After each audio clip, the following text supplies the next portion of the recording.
Okay. There we go. All right, my beautiful IU, welcome. We're not live today, but we have some amazing information to bring forward for you. And I have an amazing guest, Dr. Mona Patel, with me. Say hi, Mona. Hi, everyone. Hi, Mark. I'm excited to be here. Awesome. And as usual, I'm Mark Mangus, the digital shaman, and our organizing topic today, we'll see where it goes, is the body as a temple. And Mm. really the role of the sacred in your healing and transformation journey. And Mona does a lot of amazing work around this. And it's also a core part of what I teach as a coach and in my programs. And in fact, I have a 3-day spirit medicine reset coming up on June 7th. And that's kind of like a small taste of, the larger work that I do. But it's a fast from not only food, but anything that you need to fast from, and the spiritual and emotional support to actually do that. If you've never fasted, I've had people come into my program that have never fasted more than 24 hours. And it's pretty amazing, mind-blowing experience for them. So if you're interested in that, I'll give you some more information later. But without further ado, I want to get into the topic with Dr. Mona and talk about the body as a temple. And Mona, why don't you go ahead and introduce yourself and maybe just talk a little bit about your healing journey and how you came to this topic and kind of maybe some of the things that you do around it. Sure. So hi, everyone. I'm Mona, and my healing journey started about 4.5 years ago.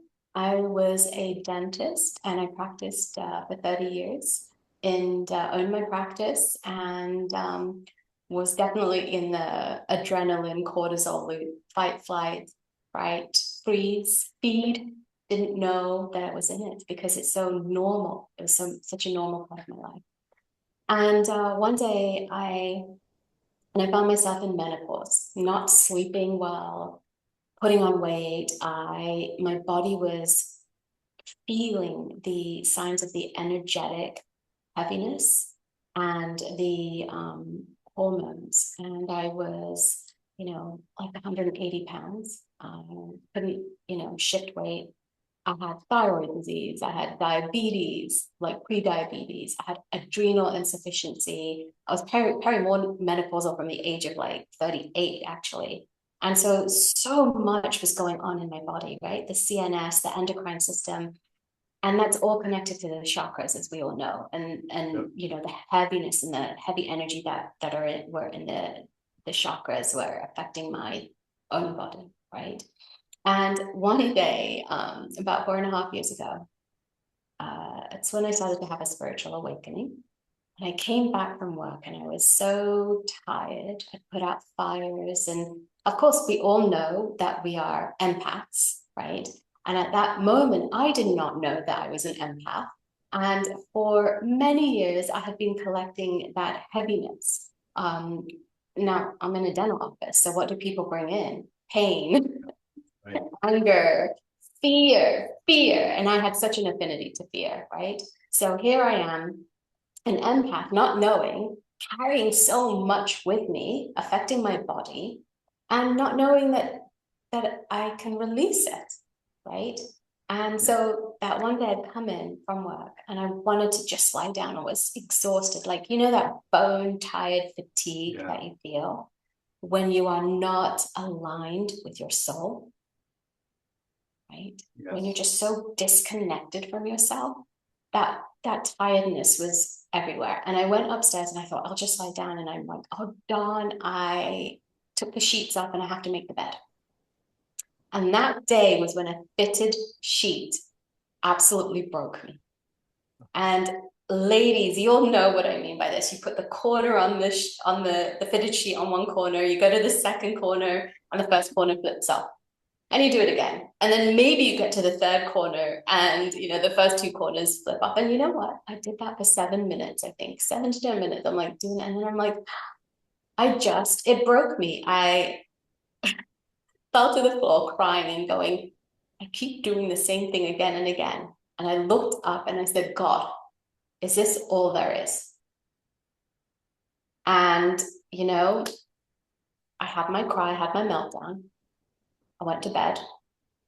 Nothing changed. And then a few days later, I started to have these really lucid dreams. And I hadn't dreamt for an ever, not dreamt, because I didn't sleep well. And the same dream happened for 4 nights in a row. And it was a dream where I was in a forest tending a fire, and this shaman came to me. And I didn't know that it was a shaman at that time, but it was an indigenous person with all painted in white feathers, white head, feathers in the hair and everything, came to me and said, "Can I sit by your fire?" And for 3 nights in a row, I said no, and he walked away. The fourth night, I said no, because I don't know you, I'm scared. Fear is in my body, that's how I operate, fear. And this person in my dream looked at me, tapped me on the head, and said, "Silly girl, don't you know I'm an ancestor?" And I was like, "Oh, okay, then, well, come sit by the fire." And he sat by the fire. And at the end of it, when the dawn in my dream started to come up, he took a beautiful light, a cornucopia of light, and he put it in my root chakra. And from that day, everything started to change for me. And I was moved from owning a dental practice to teaching a little bit about dentistry, which was kind of a way of spirit getting me out of the dental, but connecting me to my passion of teaching and mentoring. And then suddenly I was moved to Florida, away from the dense city. And I'm now, by the ocean, and it's exactly what I had dreamed of during COVID. And as I'm here, I start to hear about the four winds in 4 different ways within a week. And if that wasn't a message, of course, So I took the plunge, came into learning about shamanism with the Four Winds, which is a beautiful school. And when my training finished, I was asked to step in and teach, which was great. I love teaching. That's how I love connecting with people.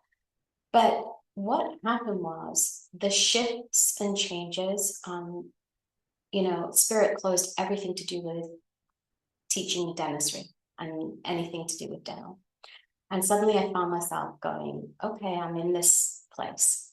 And as I started to move through the integration of the medicine, I started to notice that there were the internal changes first, and suddenly it started to reflect into my external world. So yeah, I'm sorry, I tried to shorten it, but I couldn't. Oh, you're muted, Mark. No, that's fine. That's how we get into this. I think the feedback I've gotten over almost 50 of these live streams is that people want to hear about your story. That's how they connect with the work, and that's how they connect with understanding what their own challenges are, is to hear from us. So I've told my story many times on these live streams, but I think where we intersect, where we have some commonality, is options in your life kind of being closed down, or you're being guided to an opening that you weren't aware of. And for me, it was going to the gathering of the shamans in May of 2023, where Alberto was speaking. And I, of course, knew who he was, and I had read some of his books already, but it was all just intellectual. It was like cool stories, and it didn't touch the somatic part of the pain that I was holding in my body, right? And I was still experiencing daily, debilitating chronic pain. And I thought, wow, it'd be really cool to go to Sedona for the weekend and do this, but I'm in so much pain and I have no energy, and the voice talking. Yeah. And I just did it anyway. What I would come to know is the hummingbird energy.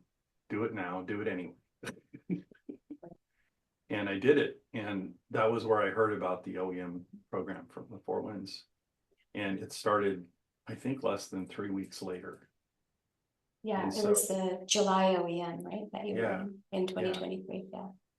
So I jumped in both Yeah. feet with all the voices yammering at me saying, you can't afford it. You don't have time. How's this going to work? And that's And I the just did it beauty. anyway. Yeah. And that's the beauty of surrendering that to the universe and trusting Mhm. that you're going to be taken care of, because I truly believe guidance is there for each and every one of us. We just have to become still enough to listen Yeah. to it. Yeah. So that's a good segue, I think, into our topic today. And I'll set you up with sharing a little bit about my personal responsibility. That was an interesting word that slipped out. It's not what I meant to say, my Mm. personal experience. But I also think it's a responsibility, right? And how do I mean that? How I mean that is um, Albert Einstein has a famous quote. He says, you either believe everything is a miracle or nothing is. Mm. And that's how I operate now. Yeah.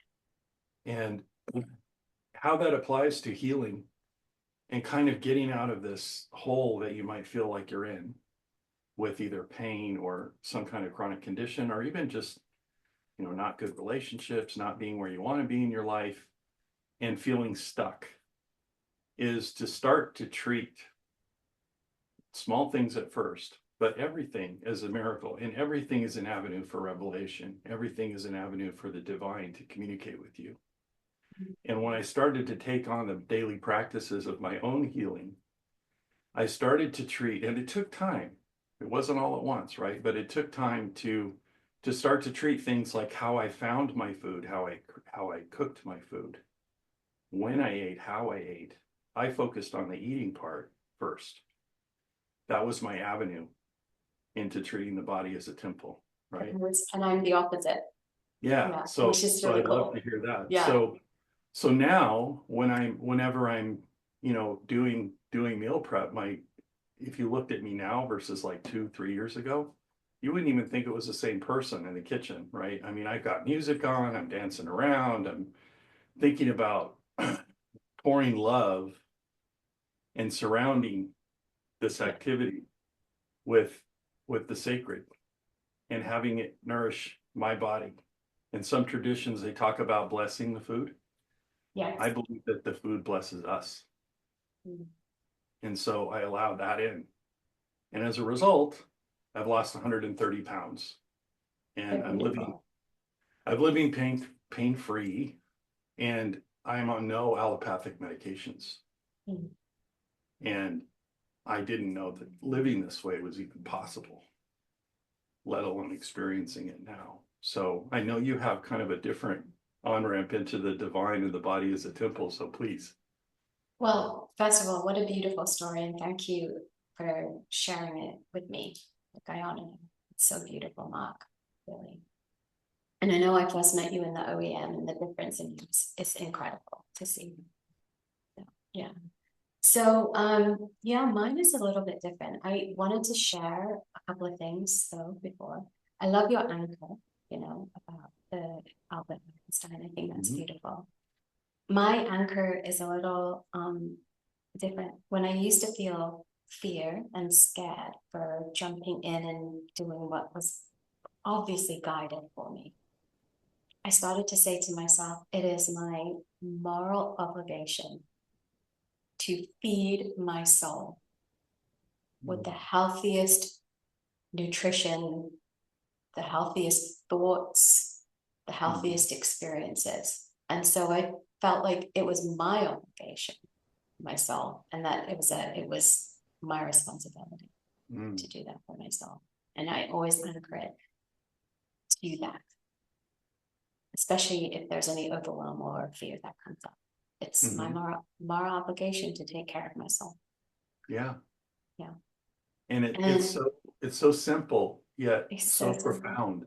Yeah. And we don't do it. I mean, it's still a daily practice for me to remind myself Yeah. to take care of myself, Yeah. Yeah. to fill my own cup Yeah. But first.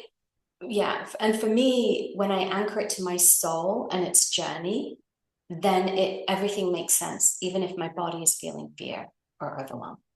Mhm. The other thing I wanted to share was I love that, you said that food is a blessing for you Mhm. and you fill your space with love as you create your food. For me, I actually open up the Wiracocha Mhm. anytime I'm in the kitchen and I bring in my beautiful lineage that helps me to nurture what I'm feeding, Mhm. myself, my family. Yeah. So I love that you do that Yeah. in the food.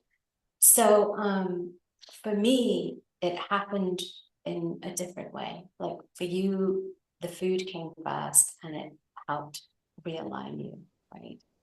For me, the food, I tried to do I did the Grow a New Body program and I did all of those things, but I couldn't release the weight, Mm. right? And it's not that I was doing it for the weight. I know that it was to be healthier and to be clear in my body, but I couldn't shift the heaviness in me, right? Mhm. And what I realized is I couldn't, our weight is actually very protective. Mm. We put on weight as like our body puts on layers of weight Yeah. as protection. And until I integrated the medicine and until I took care of the energetics behind it, I couldn't see the shift in my external world, my body. Yeah. So for me, it took that.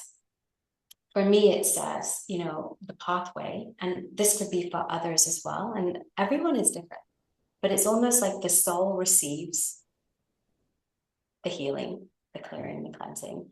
The mind integrates it, and then the body responds. So that's how it worked with me. And then what I noticed is that my body, as my soul started to awaken and become more online, and as the energetics cleared and I became more and more in tune with my core essence, and my mind integrated it, my body responded, and suddenly it was like as if it was its own machine. Mhm. And it was, I had the Kundalini was activated and it Mhm. started to just respond. And one thing is that we have to be really careful. We have to understand the soul and the body are two separate things. And we have to make sure that they are not like the soul is not overriding the body and the body's Mhm. not overriding the soul. And we have to Mhm. bring them in harmony.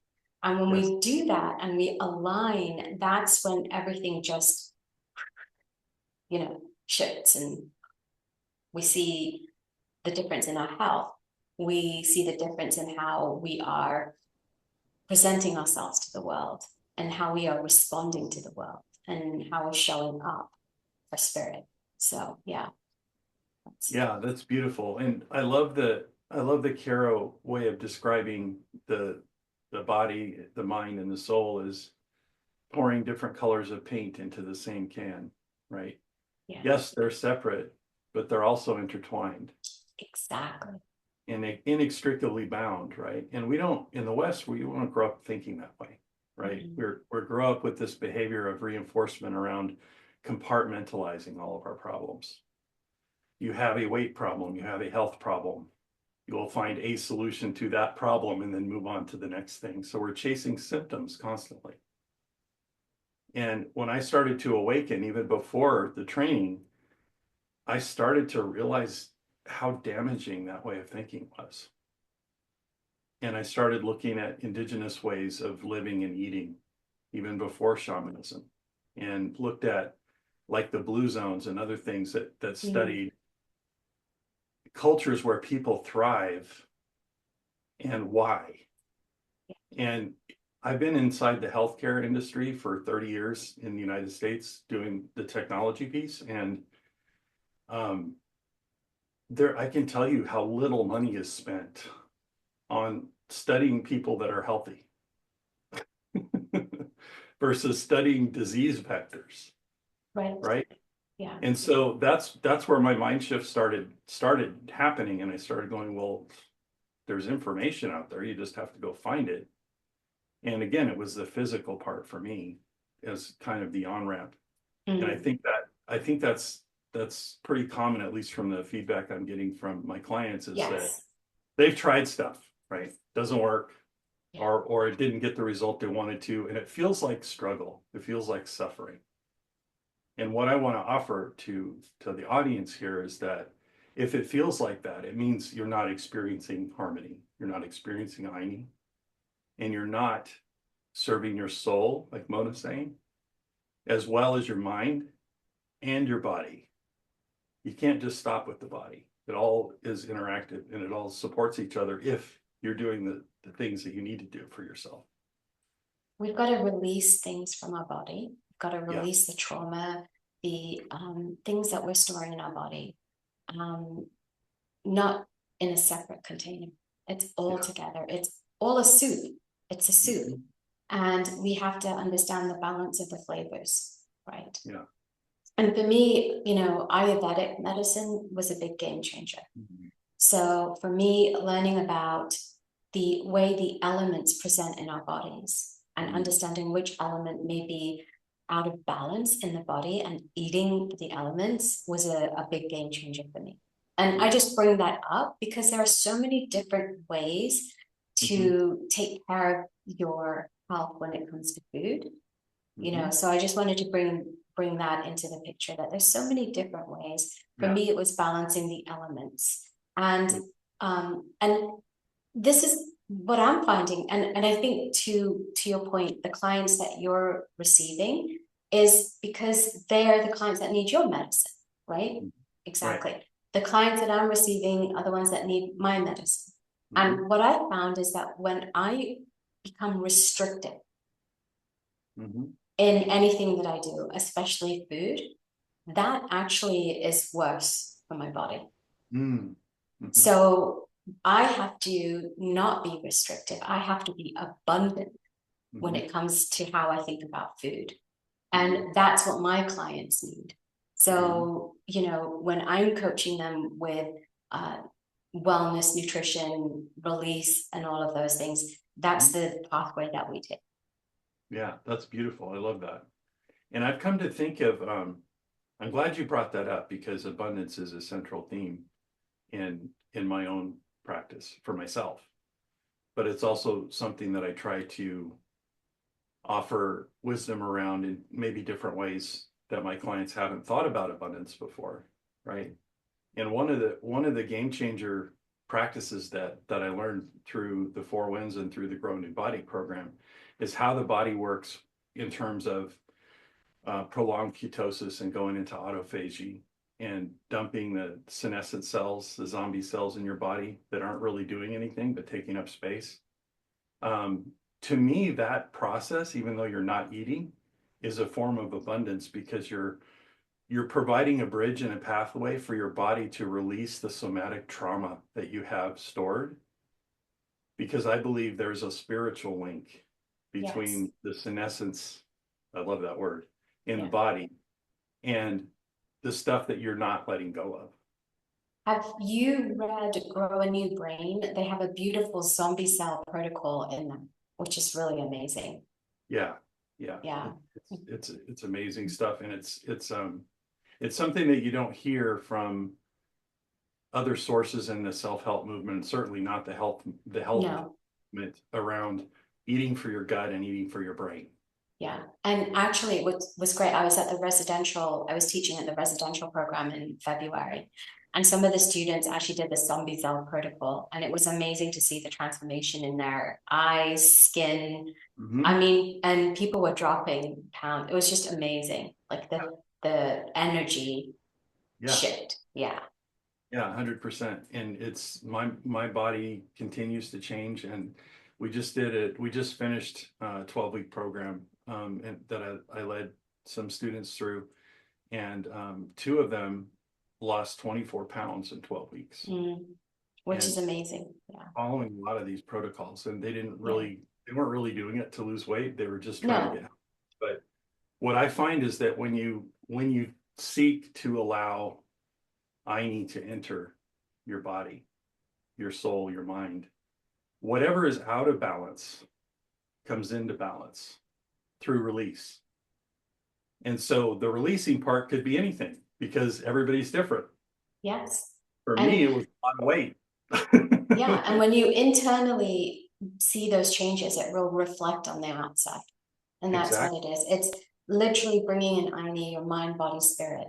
And as they work with each other in that balance, you will see your, and you know, it's not about me, but it's about your energy, your vitality, how your endocrine and hormonal systems Yeah. absolutely start to, you know, come back online. Like my medications are non-existent Yeah. because of the balance that I'm finding through this journey. Yeah. So That, and yeah, I want to emphasize that to whoever's listening, because we're not telling you to stop taking your medications or do anything drastic like that. It's a natural result of coming into balance. One happens because of the other, right? So you'll be taking your medications through the change, and then in consultation with your doctor and your higher self and whoever's your coach, that can be the result. And it definitely was for me. And it's not just me. I've talked to many people who have done this, that have gotten off of medications that they've been on for years. yeah, And I've even seen it with my 95-year-old mother. She's on only one medication now for her heart, and she had a stroke. She doesn't even have to take the stroke medication anymore because she's going through this process of release. And like you, Mona, she's more on the spiritual release, fear release side, and going through recapitulation and things like that. Not necessarily the body part is preeminent for her, but it just shows. I'm using that to illustrate that it just depends on you. Coming yeah. into balance looks different. And the thing is that we have to remember none of this is linear, right? It's Yeah. all, it's a spiral or circular. And it doesn't matter where you enter, you know, for some people they enter through the body portal, some of us Mhm. enter through the energetic portal, but it all comes out to having us coming into balance and having us be the best versions of ourselves to allow our soul to really come forward. Yeah, absolutely. I like what how Alberto says it, to become the person you were always meant to be. Meant to be. Yeah. And that's not about seeking or building or creating. It's about releasing and allowing Yeah. and trusting and surrendering. Yes. And then and those are my words. You know, when I first started to awaken, those were the words that I would program into my phone. You know, surrendering, allowing, trusting, and I would like to add receiving. Because a lot of the work that we do is that we forget that we need to receive as well. Mhm. Yeah. Yeah, And that's absolutely. really huge. Yeah. Yeah, the universe will always have your back, but you have to allow the energy in and, like you say, receive it, and then the change happens. Yeah. Um, I love, I don't know if you're familiar with the books on the Law of One. Yes. Yeah. And they, I mean, the law of one is free will. Yeah. And so everything operates, everything on every level with choice and free will. Yeah. And part of the work that I found, especially lately, that's been appearing is realizing how many choices that we're making unconsciously, Oh my goodness. I and then just, trying to surface those and make them conscious, right? yeah, I just did a coaching module on this for my clients.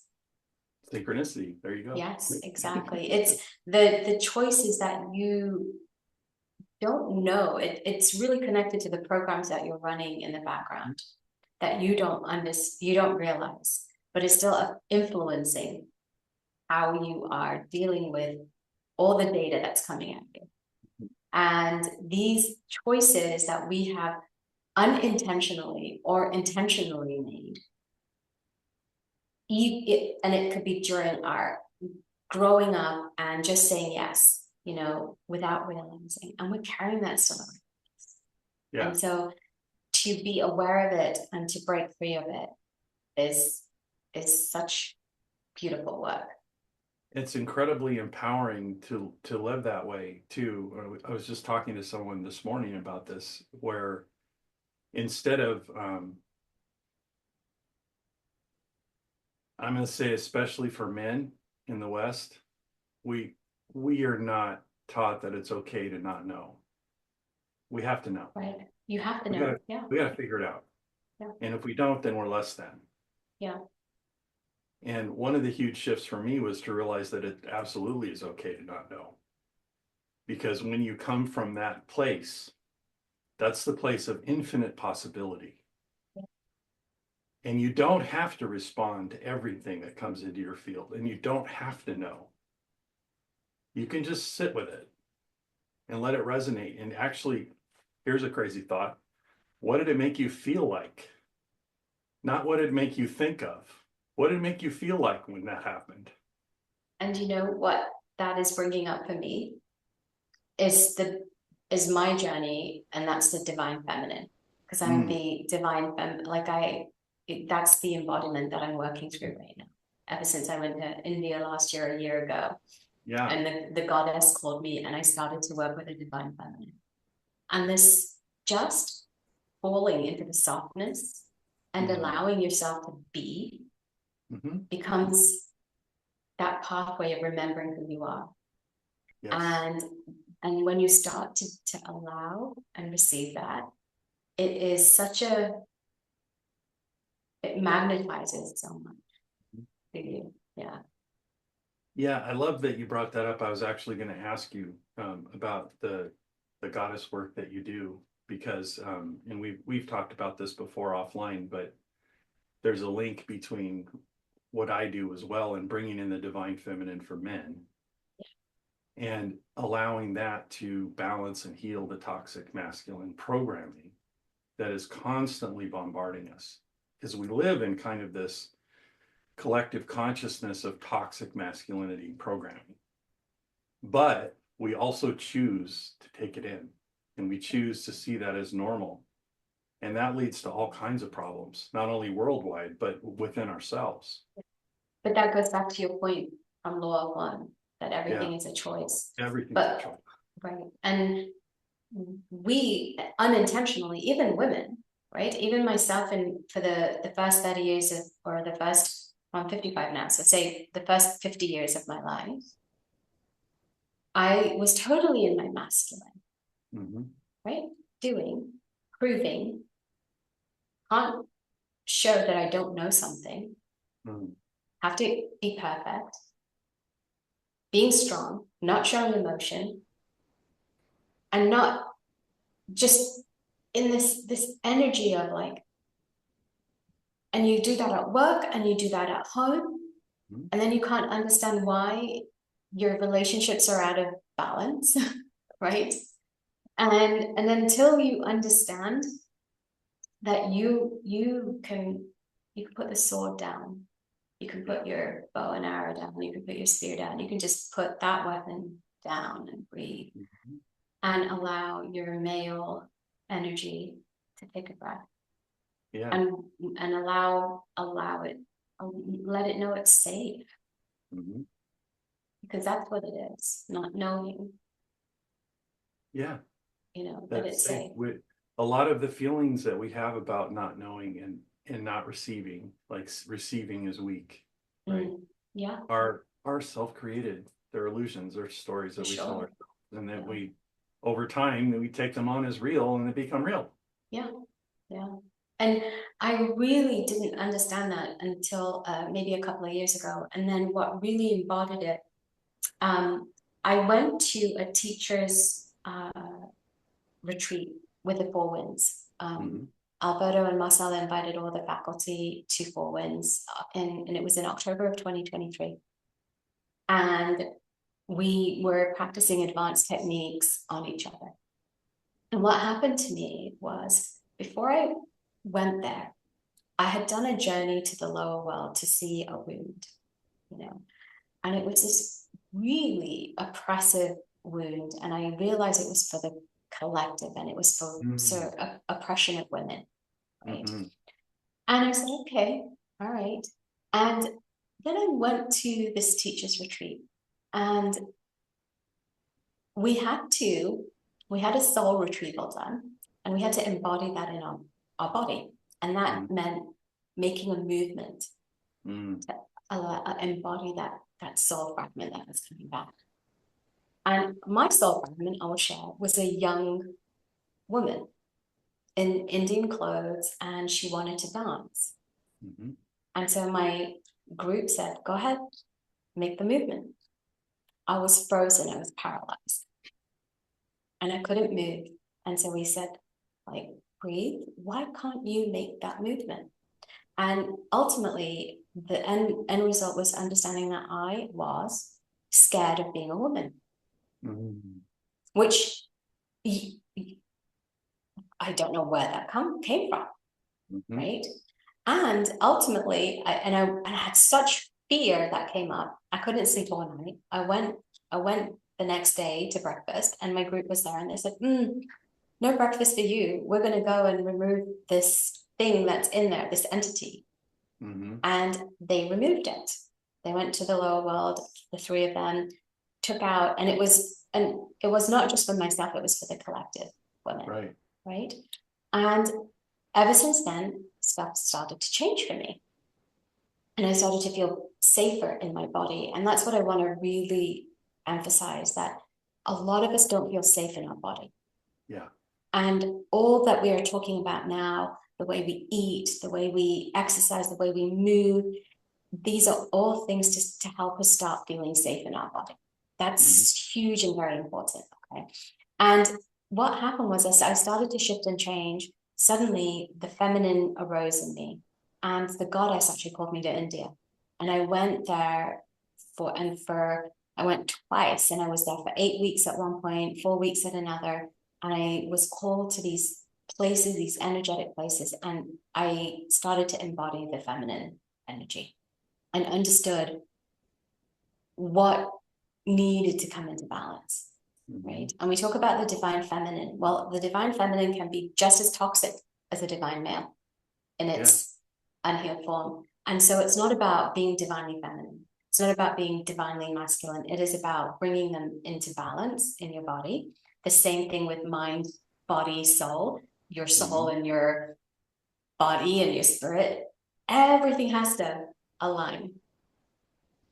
I'm so glad you said that. And as a woman, I'm glad you said that because I have a men's group as well. And a lot of what we talk about in the men's group is, being male or being a man gets a bad rap, but it's because of the behaviors. There's this, fake woke mentality about, men are the problem. No, not at And all. it's a manifestation of this toxic collective consciousness that I was talking about, right? Yeah. So your work as a man or a woman, like you say, is to figure out what's out of balance between the divine feminine and masculine and what needs to be healed, and then having the courage to do it. Yes. As uncomfortable as it is. And I love that you shared that vulnerable story because that shows, we go into that, we touch those wounds sometimes and we just freeze. And it's like, I can't. Well, but what would your life be like if you could? Yeah. What would your life be like? Can you see beyond that? I'm not saying knowing how to deal with it. I'm saying see beyond it. What would your life be like if you could deal with that? Yeah. But it's really stepping into trust that the universe is there guiding you and it's holding you, and it's all divine timing, right? I was ready at that point to see that and to release that wound and to release what needed to be released. And then stepping into that trust of my journey. Yeah. And, and the minute I landed last April in India, I was 178 pounds. And this year, 1 year later, I'm 112. Amazing. And it's just that because everything is in balance, the fire that fuels us, that takes care of our bodily functions is like on point now. Yeah. And whether you call that, whatever you call it, Kundalini energy or whatever. Yeah. I've had exactly the same experience with doing the mind, body, spirit work together and seeking balance, not seeking to chase symptoms. Yeah.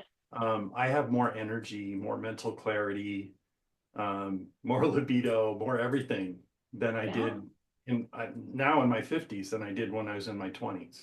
Yeah. And the first thing is you have to believe that it's possible, that the possibility exists. then things will start to shift. If you're locked in this mindset, well, oh, I'll try it, but I don't think it's going to work, and guess what? It probably won't. Well, going back to your quote, believing everything is magic, right? Yeah. And then when you feel defeated or fatigued about it, you know that it's your moral obligation to your soul to do Yes. this. Absolutely. And yeah, and it's a different way to live, but it's I can tell you it's so empowering because it's not that, Mona and I or anybody else doesn't still have challenges in life. And if anything, we probably have more and more frequent challenges in life, but Yeah, it's how we think about it.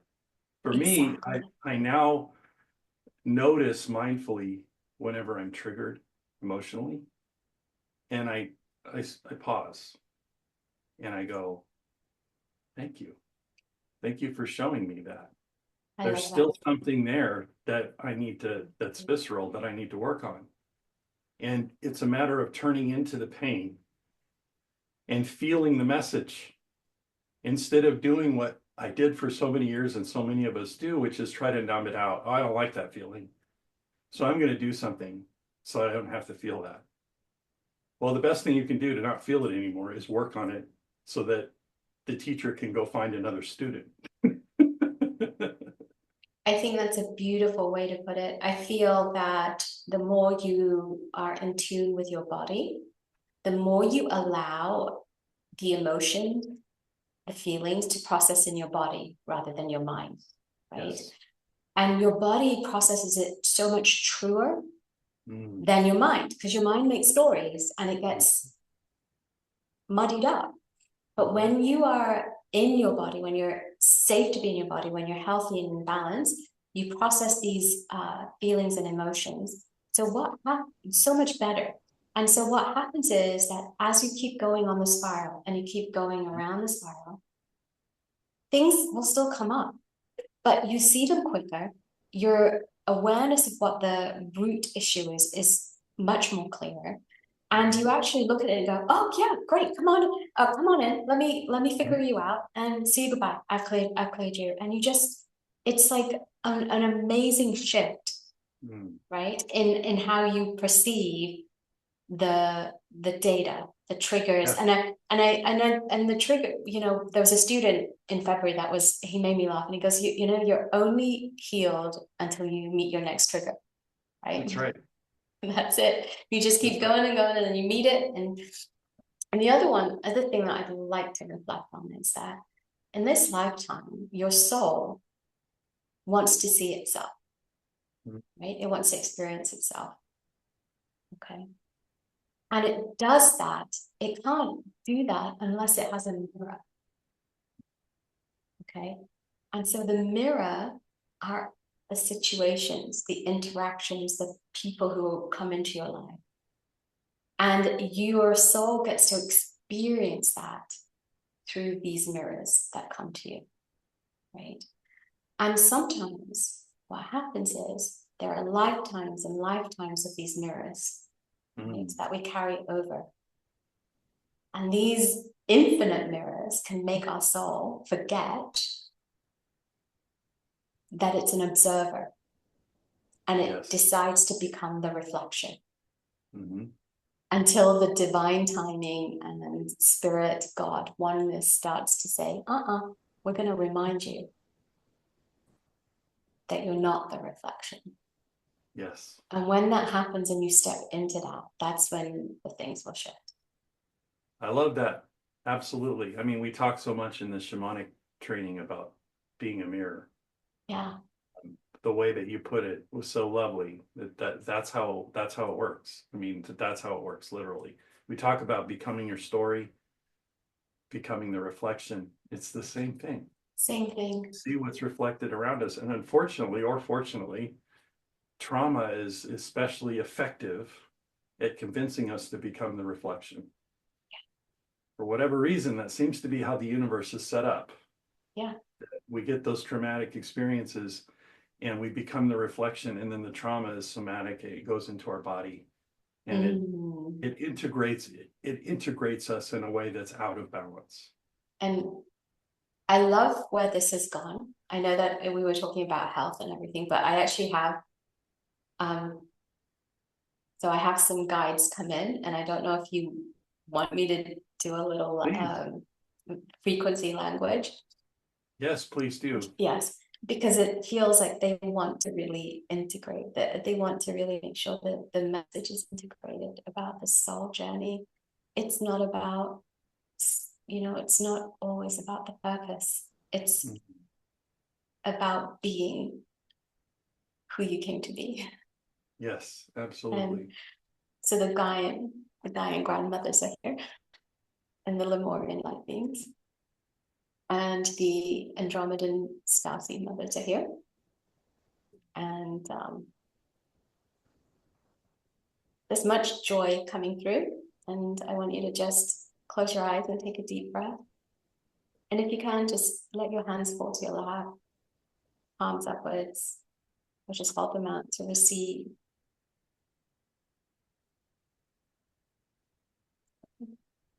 This purity of being, the purity of being safe. Se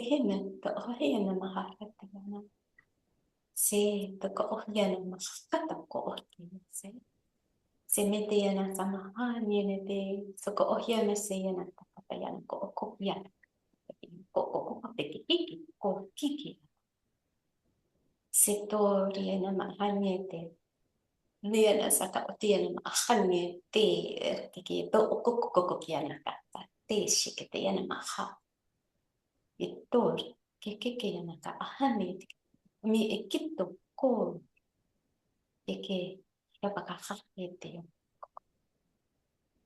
e te ene te na mahanye ishkakaha, ishkakaha, ishkakaha.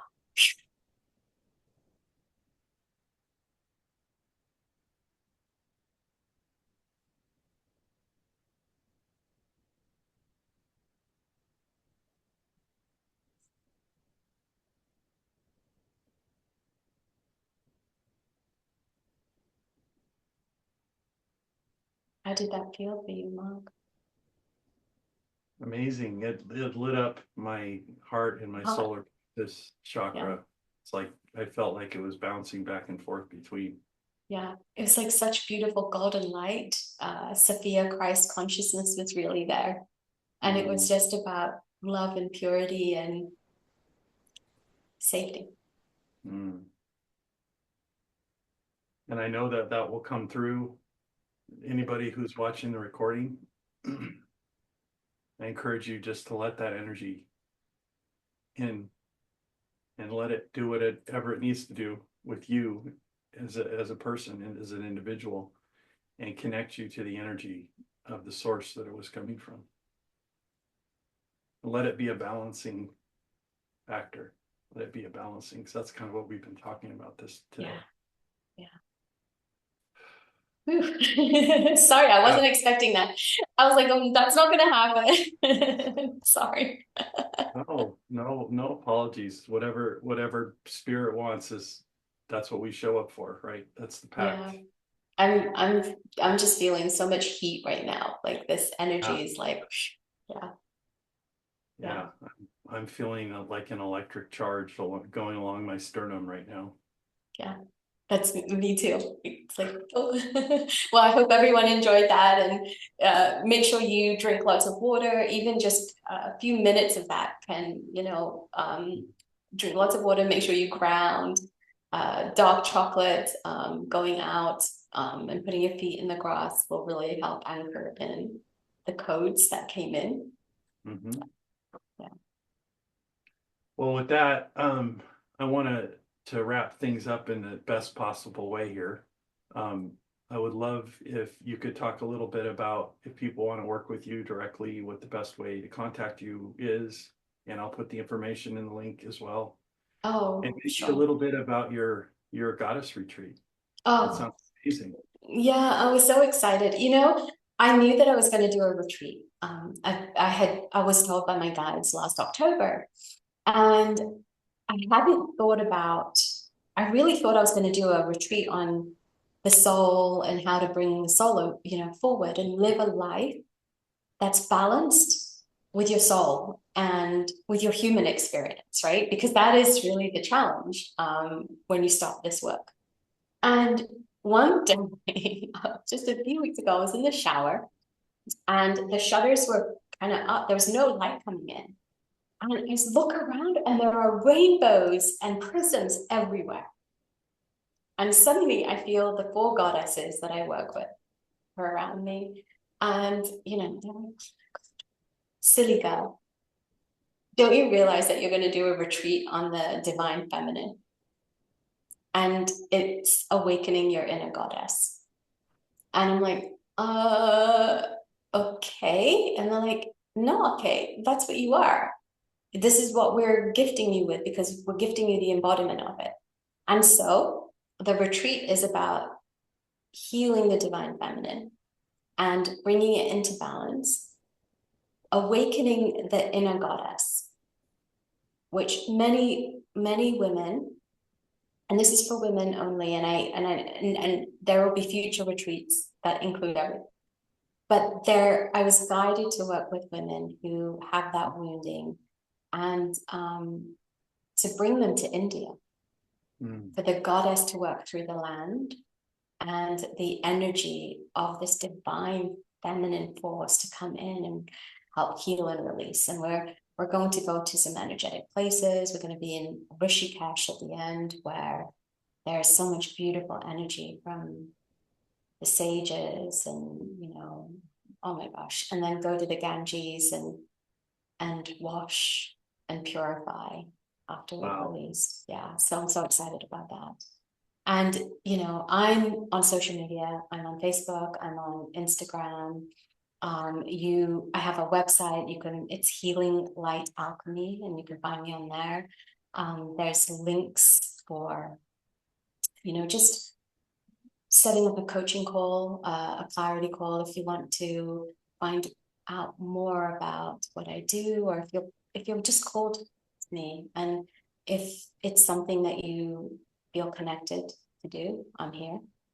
Some people call me and it's not that they need my medicine or energy, but I know where to send them for the recess. Exactly, because that's what we are, right, Mark? We're all path showers. We are showing the way as we heal.